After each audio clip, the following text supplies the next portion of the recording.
नमस्कार, मैं हूं आशुतोष और आप देख रहे हैं टेलीकास्ट न्यूज। बिहार की जो नई एनडीए की सरकार है उसने तो अपना बहुमत हासिल कर लिया। जिस तरीके से बिहार में जो पूरी तरीके से राजनीतिक पारा चरम पर था और ऐसे संभावनाएं जता रही थी कि क्या नीतीश कुमार की सरकार गिर जाएगी।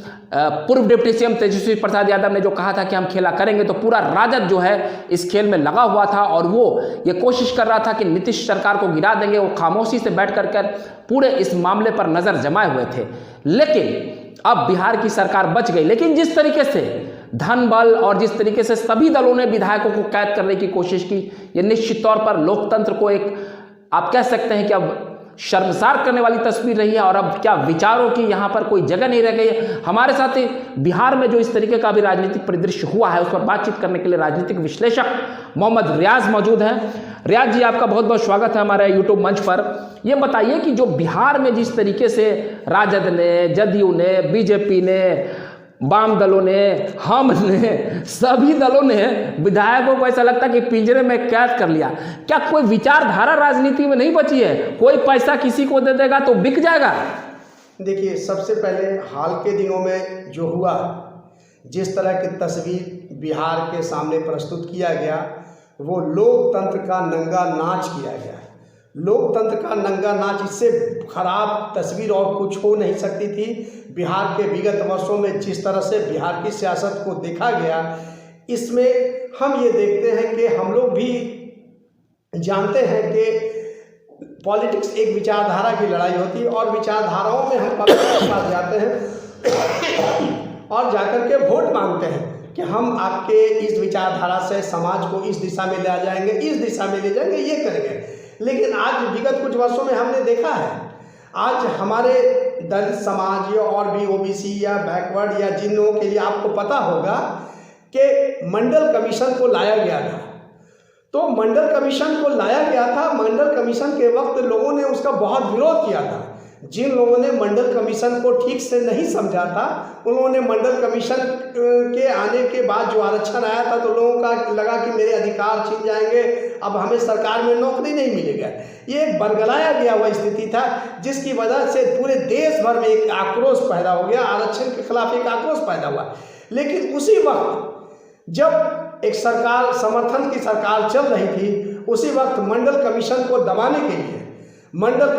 दबाने के लिए लाया गया आपको क्या चीज़, ये रथ निकाला गया अयोध्या के लिए। रथ निकाल करके हमारे लाल कृष्ण आडवाणी जी थे जो बाहर से समर्थन दे रहे थे।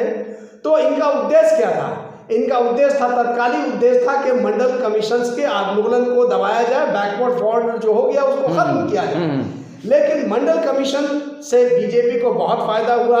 बीजेपी कहाँ एकदम किनारे खड़ी हुई थी, पॉलिटिकल अस्तित्व कुछ नहीं था। लेकिन उस मंडल कमीशन ने पूरे देश के पटल पे लाके खड़ा किया गया।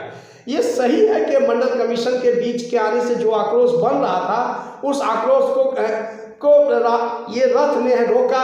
आडवाणी जी के रथ जो लेकर के निकले थे, उस रथ ने इस आंदोलन को कमजोर किया। लेकिन अब भारत के सामने वो लोग जो आज, चाहे वो मांझी जी हो, उपेंद्र प्रसाद कुशवाहा हो, रामविलास जी के पुत्र चिराग पासवान हो, इन तमाम लोगों का अपनी क्या विचारधारा है, उन्हें ये समझना चाहिए। आज वो जिसके साथ बैठे हैं वो एक अलग विचारधारा के लोग हैं। मैं जानता हूँ कि इस देश के अंदर माइनॉरिटीज़ को बरगलाया जा रहा है, देश के अंदर एक ऐसी धाराएं पैदा की जा रही हैं कि जिससे मेजर वोट एक तरफ हो जाए और माइनर वोट एक हो जाए, तो मेजर वोट का फायदा एक आदमी को मिलेगा।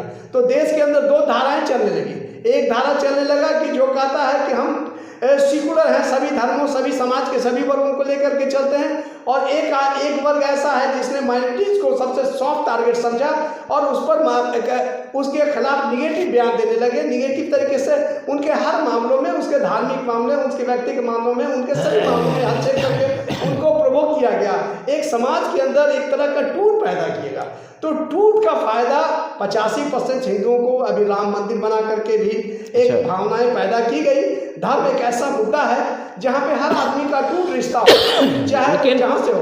एक माँ बाप से जो पैदा होता है, माँ बाप उसका कितना भी गरीब हो, हम जिस धर्म और मजहब में पैदा है वहाँ मेरा अटूट रिश्ता है। लेकिन नीतीश कुमार ने तो अपने भाषण में सदन में कहा कि हमने अल्पसंख्यकों का काफ़ी ख्याल रखा है। पहले जिस तरीके से बिहार में हिंसाएं होती थी, दो समुदाय के बीच जो दंगे होते थे, वो हमने रोक दिया और हमने राजद से ज़्यादा उसका ख्याल रखा है।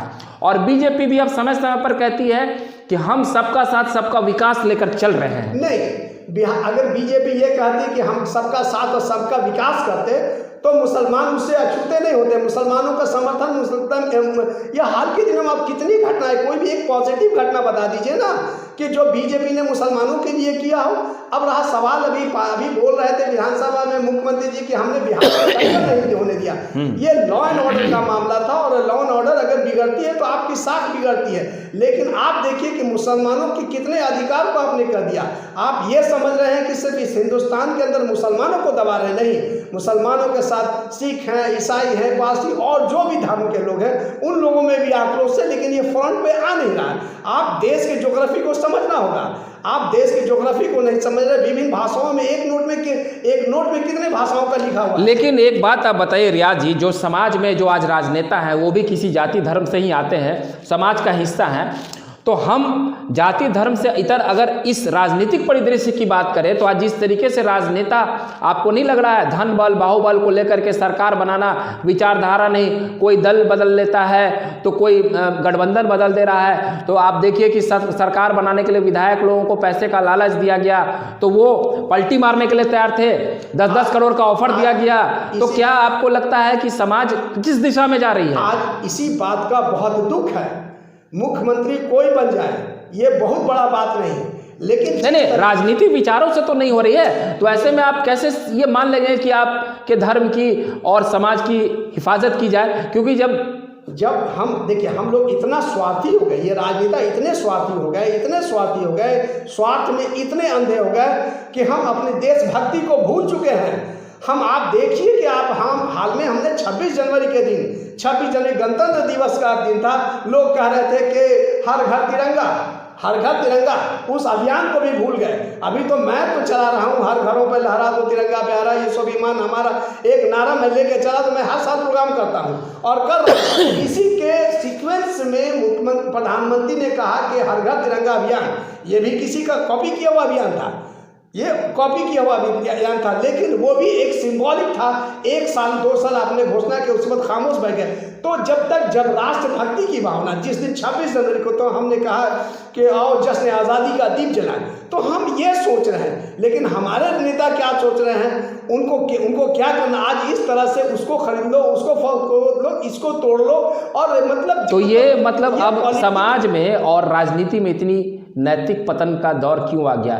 लोग कहते हैं कि हम लोहियावादी हैं, हम समाजवादी हैं, हम कर्पूरी के विचारों को मानते हैं, हम जेपी के आदर्श को चलते हैं, हम लाल बहादुर शास्त्री की सादगी को पसंद करते हैं। लेकिन आज जाति धर्म और इन चीज़ों में चीज़ें बढ़ गई है। लेकिन जो राजनेता और हमारे विधायिका का जो लोकतंत्र में, डेमोक्रेसी में जो उनका असली रूप होता है कि वो समाज के लिए आदर्श बने, आज वो तो पैसों पर बिकते दिखे। और बिहार में जो परिस्थिति हो गई राजनीतिक, ये तो बहुत ही शर्मनाक स्थिति हो गई। शर्मनाक नहीं, ये डेमोक्रेसी का सुसाइडिंग स्टेज है। डेमोक्रेसी का सुसाइड हो रहा है। उसका हम उसको दूसरे शब्दों, वो भाषा नहीं, जिस भाषाओं से मैं आपको अवगत कर सकता हूँ कि बिहार की डेमोक्रेसी का जिस तरह से हुआ, ये एक बिहार की डेमोक्रेसी के लिए एक त्रासदी है। ये कोई मुख्यमंत्री बन जाए उससे कोई बहस नहीं है। बहस इस बात का है कि जिस तरह से ये खेल किया गया, जिस तरह से आप सत्य सभी ने किया ना, तेजस्वी यादव ने किया, सबसे पहले तो शुरुआत उन्होंने की। कौन शुरुआत किया, कोई एंड किया? हम पार्टी, जदयू, बीजेपी सब ने किया, अपने विधायकों को पकड़ कर रखा। मांझी जी की समाज से उनको किस समाज का नेतृत्व करना चाहिए, उनके साथ कौन लोग हैं, लेकिन मांझी जी भूल गए कि इसी मंडल कमीशन के आंदोलन को दबाने के लिए कमंडल लेके चले थे, लेकिन आप किसके गोद में जाकर के बैठ गए? आप जिन विचारधाराओं के विरुद्ध लड़ाई लड़ा था, आज उसी से आपने हाथ मिला लिया, उसी से गलबहियाँ मिला लिया और गले मिले। आप समाज में किस आधार पर आपने वोट मांगा था? किस तरह के आपने विचारधाराओं से लड़ाई लड़ी थी? उपेंद्र कुशवाहा जी बताएं, चाहे रामविलास जी बताएं, या रामविलास जी के पोता चिराग पहले बेटा चिराग पासवान बताएं, या और दूसरे नेता जो लोग यहाँ पे खड़े हैं, या मांझी जी बताएं। अच्छा चलिए, ये तो ठीक है। अब ये आप परिवारवाद पर क्या बोलेंगे? राजद जिस तरीके से परिवारवाद को लेकर चल रही है, जिसकी काफी आलोचनाएं भी होती है, ये कैसे ठीक होगा परिवारवाद? ये परिवारवाद की जो बात है ना, तो परिवारवाद को आप थोड़ा सा विस्तृत रूप में देखिए।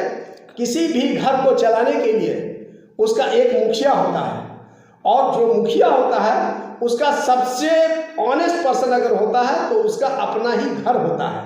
आज जनता मतलब राष्ट्रीय जनता दल के आप देख लिए, लालू प्रसाद की पार्टी के लिए जैसे उनको कहा जाए कि तेजस्वी, तो तेजस्वी जितना ढूंढोटी है, इससे पहले आपने रामकृपाल को भी देखा था, श्याम रजक को भी देखा था। रामकृपाल जी लालू जी के सेकंड मतलब हैंड थे, वो उनको छोड़ करके चले गए। सब कुछ उनको वहीं से मिला, उसी राजद ने दिया।